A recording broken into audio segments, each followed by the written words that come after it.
Okyene Edward omukozi mu State House awalizidde okugenda mu NDEEBA mu zoni ya Nsige mu Gombe Lubaga olubalama muleko ba Fortnite Kivumbi okwekubira endoolo nga nnyabwe yatunza amaka ga kitaawe yabalekera amaka gano kabinga gasenga tamulanga family sente zimukizibwe ndakubaga ta family ketubadde tubadde tulina mu bwongo n'okusikibwa n'ekintu tekiyinza kugenda bwekifo ekyo transaction yakolewa tugiwakanya tugisazaamu.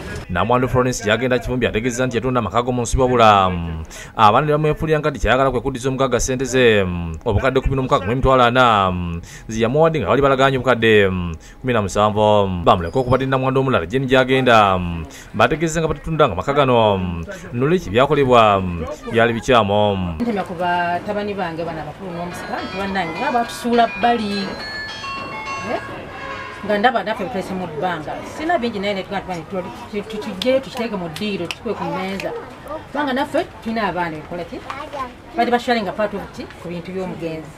Buloka Kabirenge Saidi ategeeza nti mukyala Florence gyagenda yamutuukirye namutegeeza nti amazzi gamutta atunde ekifo ekikwe kunoonya omuguzi. Yane mufuna n'okugana yali agaanye nemwegayirira amugule kuba mukadde yaŋŋamba nti asanfa amazzi ekindeese bwe kundaga ekibanja ky'omugenzi Kalegere alambuludde engeri gyewaayo ssente zino. abasaba mu meeting bakuwe letters of administration sala bwe bazikuwa era tewazitwanjulira up to now. Oluva apimye poloti yonna n'ennyumba kwetudde nga ebipimo byennyini omukadde byalina kundaganira n'omugagga naye afunye omukisa n'apima ku kyagamba nti bamuguza. Okyene wasabidde bunno okuyimiriza ebikolebwa ku ttaka ly'okutuusa ng'ensonga egonjoddwa.